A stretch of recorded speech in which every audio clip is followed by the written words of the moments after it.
Continuando con la unidad 8, vamos a ver ahora lo que son los diferentes ataques típicos o patologías que puede tener el hormigón, comenzando por los ataques físicos. Dentro de los ataques físicos vamos a ver lo que son ciclo de congelación y deshielo, resistencia al fuego y lo relacionado con abrasión y erosión. ¿Cuándo una estructura, un elemento de hormigón puede estar sometido a ciclo de congelación y deshielo? Bueno, es sencillo, cuando pueda acumular agua, quiere decir cuando esté sujeto a lluvias, a humedad relativa elevada, más del 75%. Por supuesto que cuando existan temperaturas de congelación,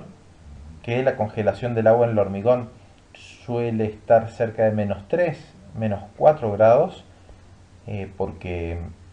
el agua de los poros tiene un diferente punto de congelación debido a los álcalis, al pH y a otras cuestiones, con lo cual, si hay una estructura que está sometida a un invierno riguroso pero no tiene forma de acumular agua, no estará sometida a este tipo de patología. Ejemplos son pavimentos, túneles, presas, pistas de aterrizaje. eh, a ver, hay una gran cantidad de aplicaciones de obras al aire libre, por decirlo de alguna manera, principalmente en climas fríos, que puedan ser lluviosos o húmedos o con bastante probabilidad de nevadas, más de 5 nevadas. Acá tienen ejemplos de puentes, tienen ejemplos de pavimentos en caminos de montaña, pistas de aeropuertos como puede ser el aeropuerto de Río Grande o el de Ushuaia, por dar algunos ejemplos, y a la izquierda lo que es un paredón de una presa en un clima frío dañada por estos ciclos de congelaciones de hielo que siempre van a atacar desde la superficie hacia adentro. El agua que se pueda congelar en la pasta va a depender de varias características, no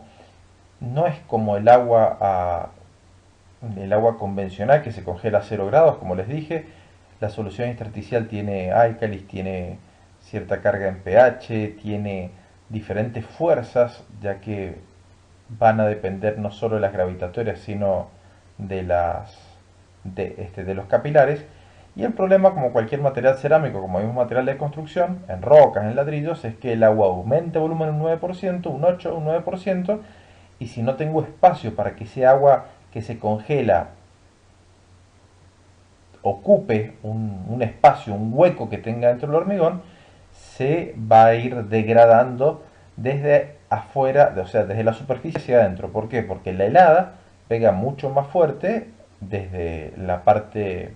exterior que en la parte interior. El agua congelable que principalmente se maneja es la de la pasta de cemento y es por eso que tenemos que crear una red de aire incorporado para que justamente el agua se congele en esos huecos que deja el aire para reducir los daños. El efecto de los ciclos de congelación es progresivo. Acá, como vimos ya anteriormente, es muy importante no solo la resistencia del hormigón de una probeta, sino principalmente la durabilidad y la calidad del hormigón de recubrimiento. Quiere decir que si a mí la probeta me da bien, pero yo no curé, no protegí lo que es el hormigón de recubrimiento de una pantalla de una presa, de una pista en un aeródromo,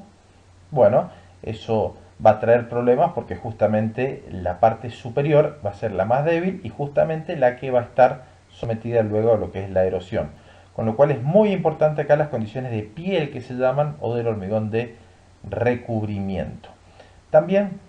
vamos a ver que hay dos tipos de ambientes, aquellos que pueden estar sometidos a sales descongelantes y aquellos que no. Las sales descongelantes principalmente lo que hacen es hacer una degradación más rápida porque el deshielo se hace más rápidamente y esos ciclos hacen que las consideraciones del punto de vista de categoría resistente mínima, contenido de aire, sean más restrictivas cuando hay sales descongelantes.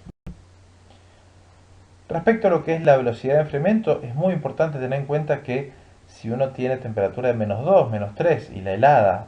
la baja de temperatura es muy lenta, no suele haber daños en las estructuras, sino que tiene que haber una bajada bastante abrupta para que no le dé tiempo al agua para acomodarse, para ir a la superficie, para congelarse en otros lugares. Con lo cual es importante tener en cuenta de que tiene que haber un aire distribuido, ese aire no vamos a entrar tanto en detalle, pero no puede estar ni demasiado junto porque las burbujas pueden coalescer y ya tengo un hueco, no tengo burbujas de aire que van a reducir mucho la resistencia, ni tampoco tan alejadas porque si no el camino que tiene un poro y el agua que está, la solución intersticial en ese poro hasta llegar a las burbujas de aire puede ser tan largo que se congele en el camino y que desarrolle tensiones internas. Estas tensiones internas pueden ser devenidas principalmente de dos fenómenos independientes pero que se dan a la vez, que son el de presión osmótica y el de presión hidráulica. El de presión hidráulica es quizás el más fácil de comprender, que es el aumento de volumen del agua al congelarse y eso genera presiones. Esas presiones interiores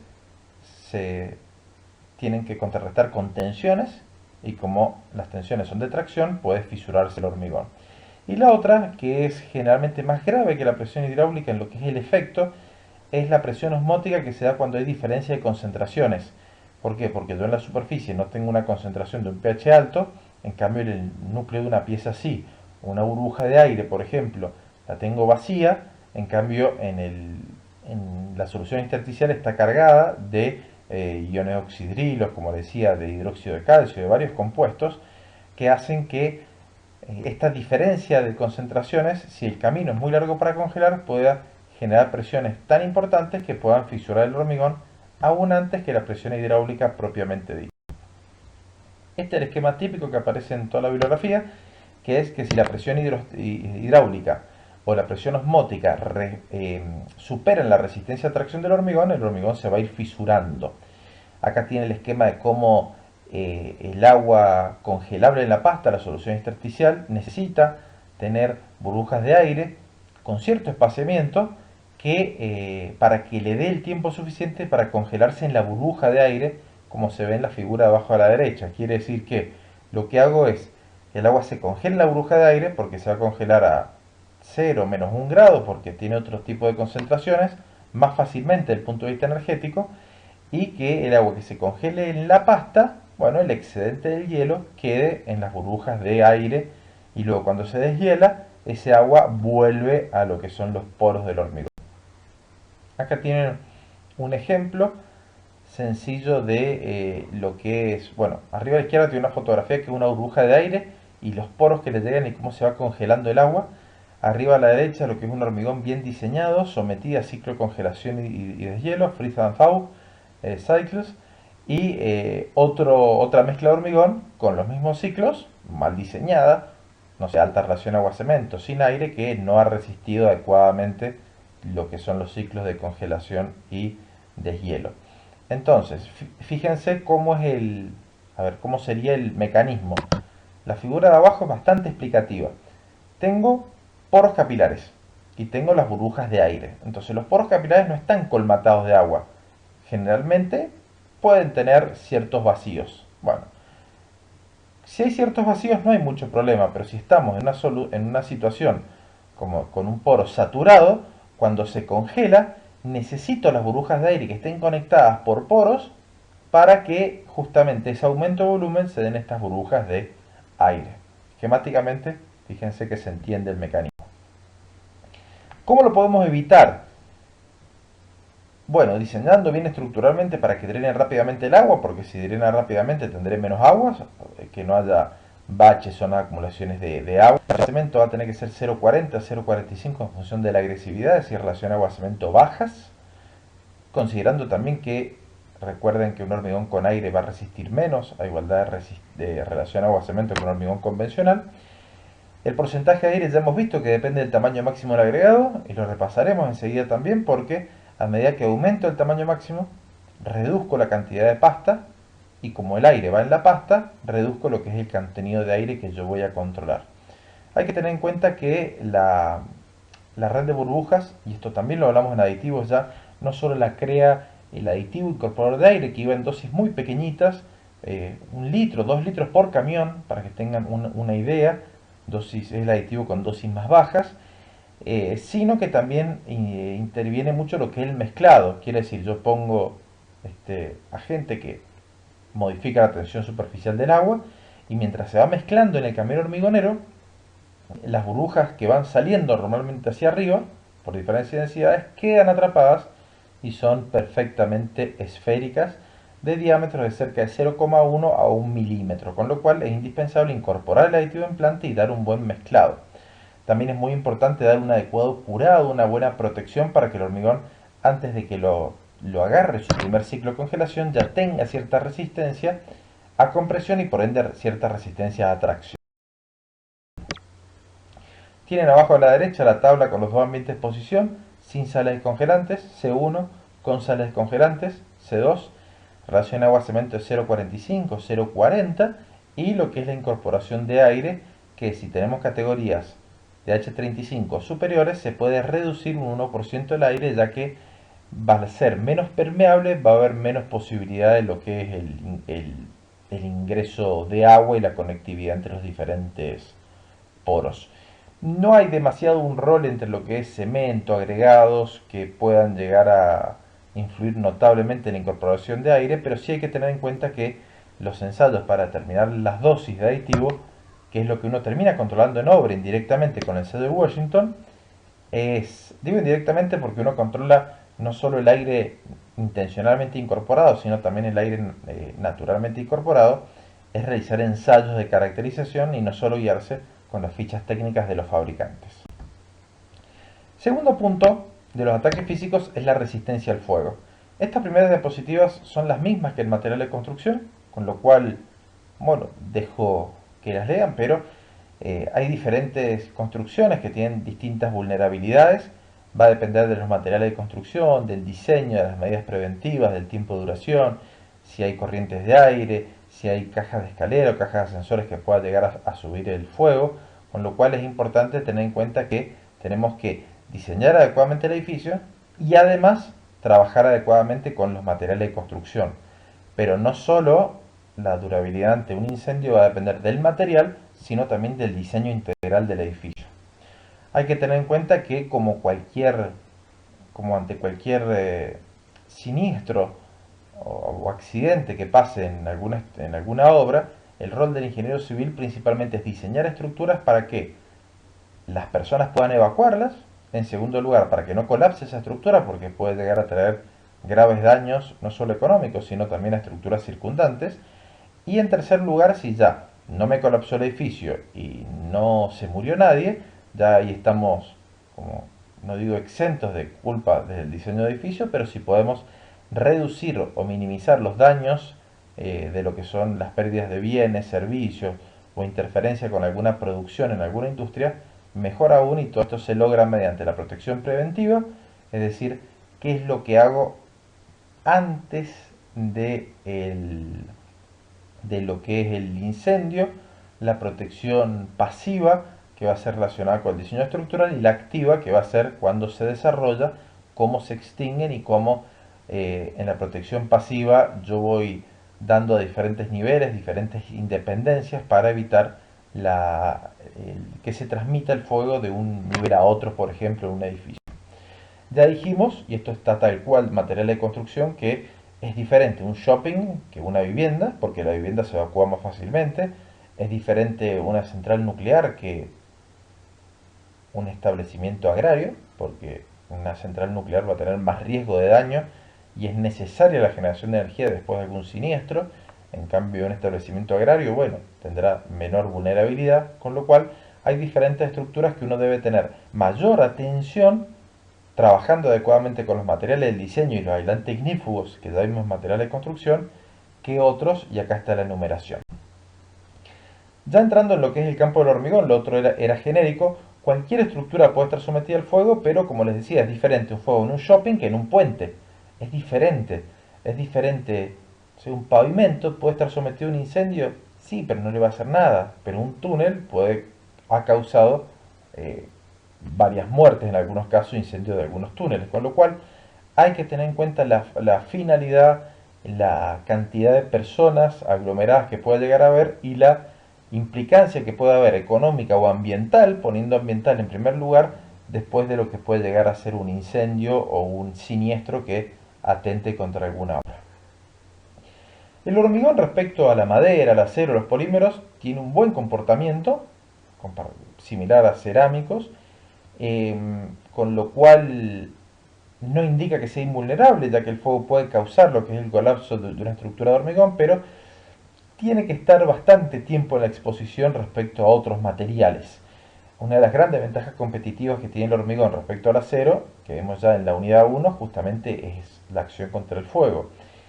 Los daños, ya hemos dicho que dependen no solo del material, sino de qué está almacenado. Es diferente el diseño contra incendios de una fábrica de colchones que de una bodega. A ver, hay diferente vulnerabilidad y carga de fuego. Los remito a la unidad 11, materiales de construcción. Y ya dijimos que el objetivo principal es evitar pérdidas humanas y segundo, reducir pérdidas económicas. Comportamiento del hormigón simple. El hormigón no tiene tan buen comportamiento ante temperatura del incendio, que ya hemos dicho que son de 800 o 1000 grados. La de los gases, la del fuego en sí suele estar entre 1000 y 1200 grados, pero un valor fácil para acordarse de 1000 grados, con lo cual el hormigón a cerca de 1000 grados casi se sinteriza, queda un color amarillento y resiste menos del 10% de lo que resistía inicialmente, con lo cual cualquier coeficiente de seguridad que tenga un ingeniero se va a desmoronar. Sin embargo, y tal cual vimos en rocas y en cerámicos, la inercia térmica que tiene el hormigón hace que si yo tengo una columna de 40 por 40 o una viga de 30 por 1 metro de altura, el núcleo de la pieza no se va a enterar en absoluto de las elevadas temperaturas que hay y es un material que da bastante tiempo para lo que es la lucha contra el fuego y también da bastante versatilidad respecto a la reparación de una estructura. Vamos a ver algún ejemplo respecto a otros materiales que son cuasi irreparables como el acero o la madera. A los 100 grados ya empieza a evaporarse el agua libre, luego el agua capilar, es decir, el agua de los poros, de gel, de los silicatos de calcio hidratados a 200-300 grados. Luego ya a 400 grados se empieza a evaporar el agua de constitución, no la de los poros, sino la de los silicatos de calcio hidratados. A los 450 grados el hidróxido de calcio empieza a perder agua, con lo cual ya empieza a perder masa del material. Perdón. Y a partir de los 600 grados, dependiendo de los agregados, empiezan a expandirse ya por su lado, con otro coeficiente de dilatación térmica, y eso hace que haya tensiones importantes. Pero reitero que esto se da principalmente en las superficies expuestas al incendio y no en el núcleo de las piezas. Con lo cual,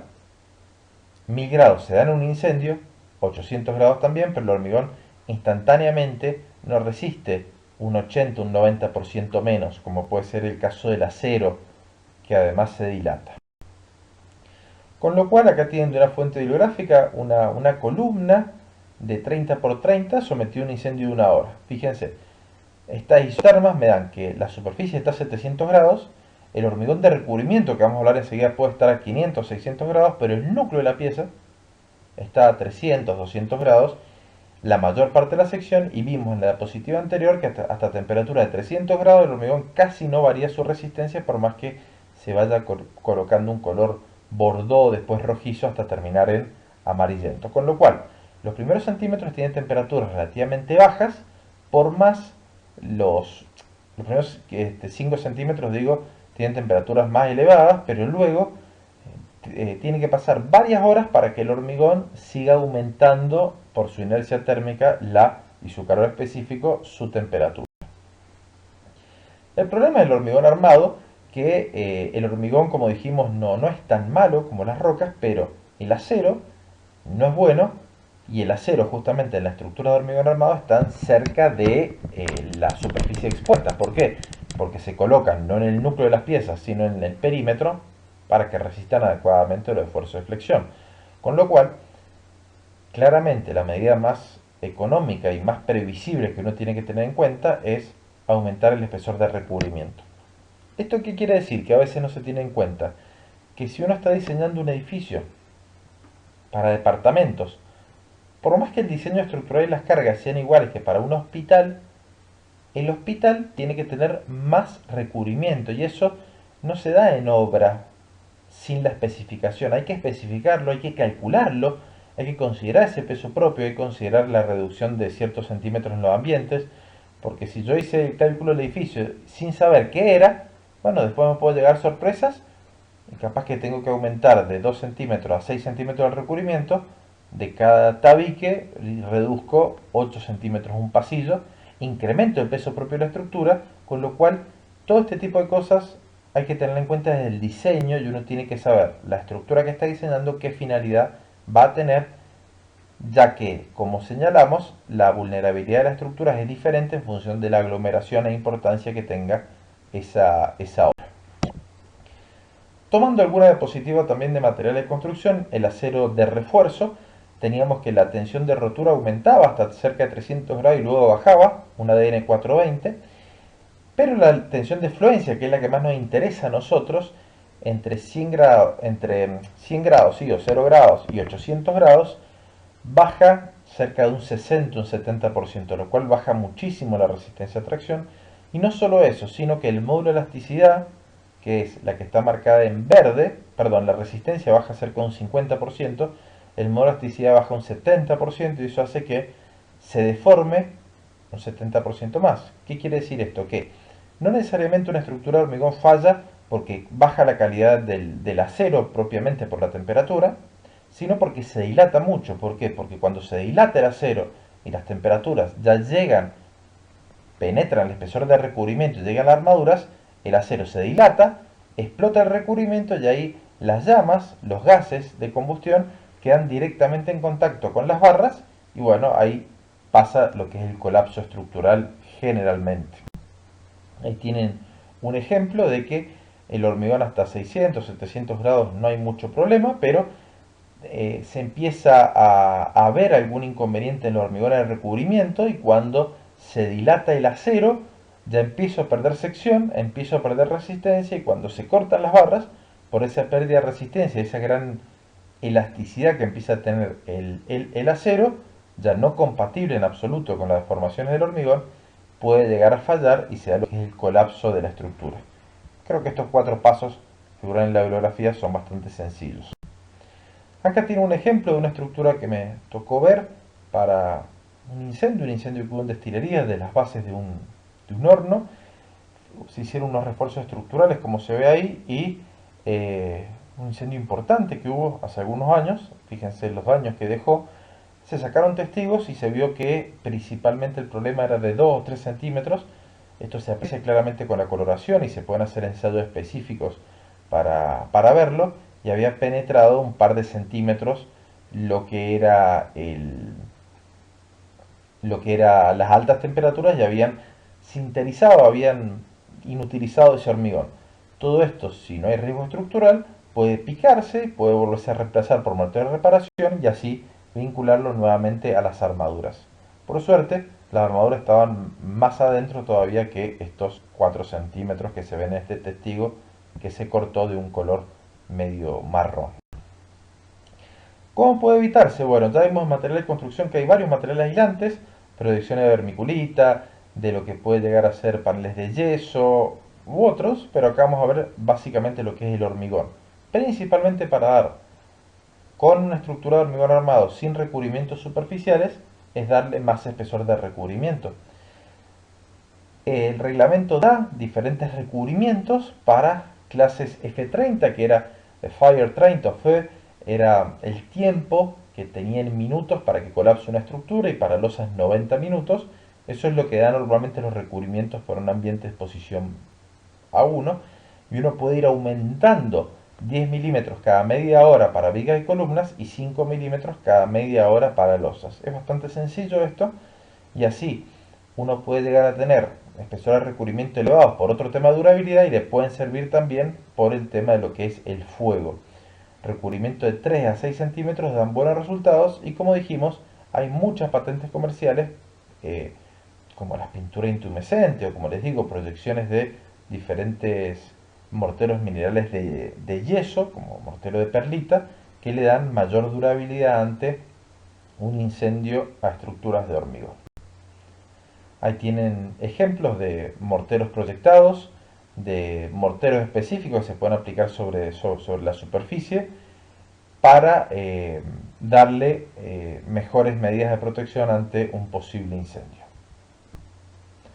Y el último tema de ataques físicos es lo que es abrasión, erosión y cavitación. Abrasión lo hablamos cuando hay abrasión por sólidos, puede ser pavimentos a tránsito muy pesado, pistas de aterrizaje militares, galpones donde se guarden maquinarias con orugas metálicas, es decir, que sufran mucho lo que es el piso o el pavimento, zonas de deslizamiento de materiales a granel o materiales muy pesados, arrastre de elementos metálicos de cadenas.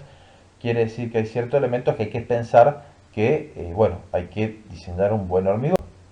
La erosión, que es el segundo término, la dejamos cuando la velocidad es muy alta, más de 10 metros por segundo.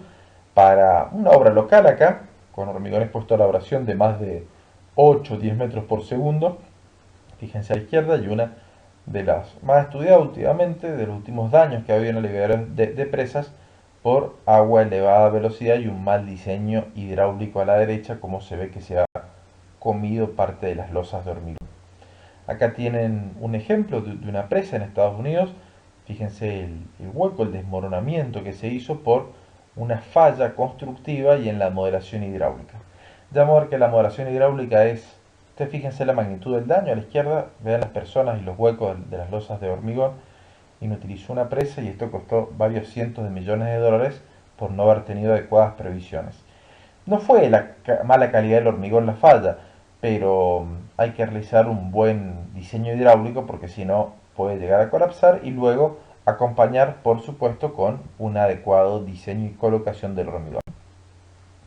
Acá tiene ejemplos de estructuras con cavitación, que la cavitación sería el tercer fenómeno que estudiamos, por más que las medidas son las mismas, que es las presiones negativas que aparecen cuando los filetes de agua que se llaman se despegan de la superficie que tienden a seguir. Esas pequeñas burbujas, presiones negativas, rompen el hormigón, rompen cualquier superficie y pueden lograr degradaciones sumamente rápidas. A la izquierda se ve una cavitación moderada y a la derecha fíjense que están faltando más de 60-80 centímetros de hormigón que literalmente han desaparecido después de una crecida en un alivadero por fenómenos de presiones negativas que se solucionan no solo con un buen material, sino con un adecuado diseño hidráulico.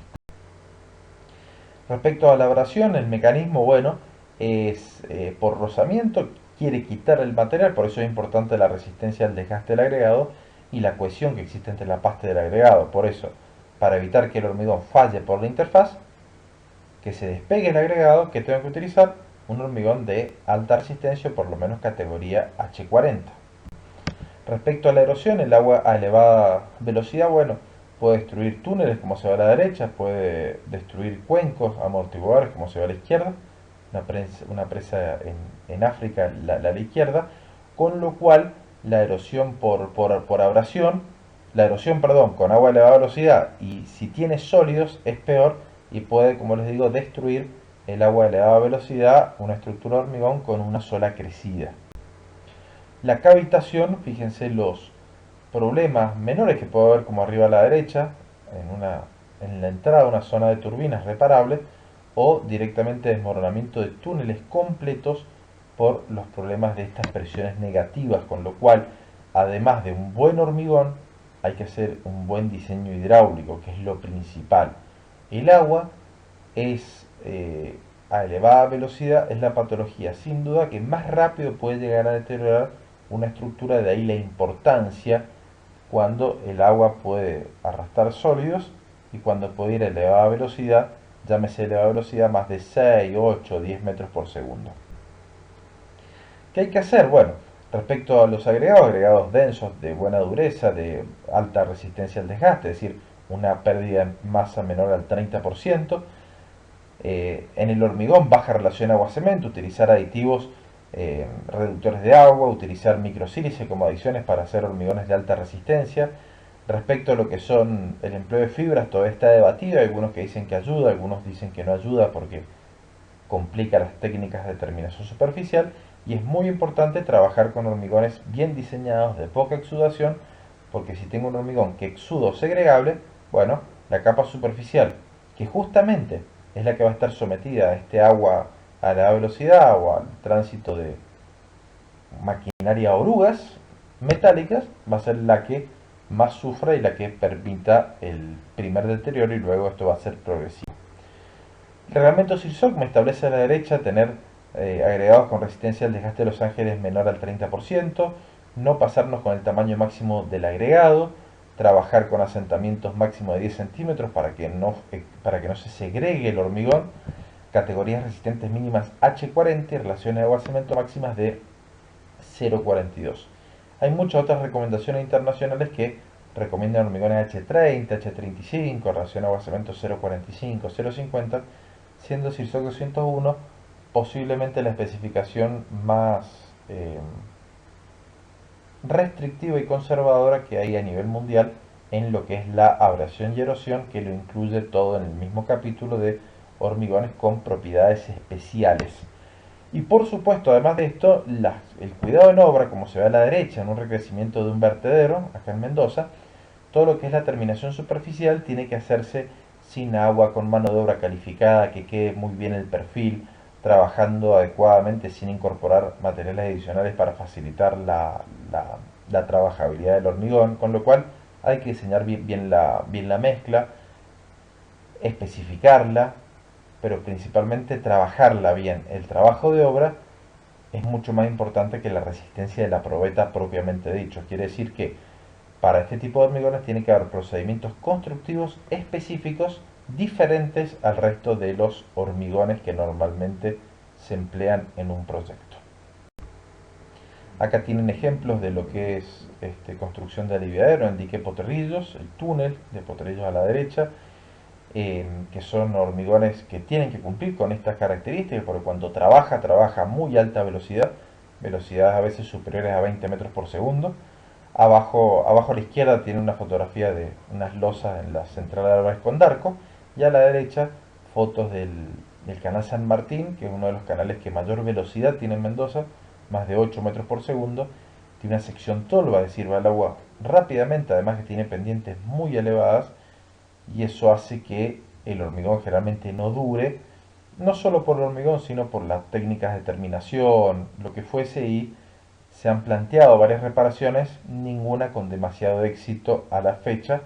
y se van haciendo parches, y todo esto que trae un elevado costo de mantenimiento de la red, en este caso matriz de lo que es el río Mendoza. Ya lo dijimos, esto no lo vamos a ver en detalle, pero si uno tiene que decir qué es más importante, la calidad del hormigón o el modelo hidráulico, claramente el modelo hidráulico es lo más relevante. Modelos de aliviaderos de presas a escala, como se ven en las fotografías de abajo, modelos matemáticos arriba. Hoy en día se está tendiendo a trabajar con muchas modelaciones matemáticas por el costo y la demora que tienen los modelos abajo, que se dejan solo para grandes emprendimientos, pero este tipo de modelos son imprescindibles para reducir lo que son los fenómenos de cavitación, y que los perfiles de los filetes de agua, como les digo, que vayan a elevada velocidad, copien lo más posible las formas de la estructura de hormigón. Reitero, no solo los planos, sino la que se da en la estructura, reconociendo que el hormigón de recubrimiento es el más relevante porque va a ser el que va a estar expuesto a la abrasión y a la erosión. Para el próximo módulo dejamos lo que son los ataques químicos internos.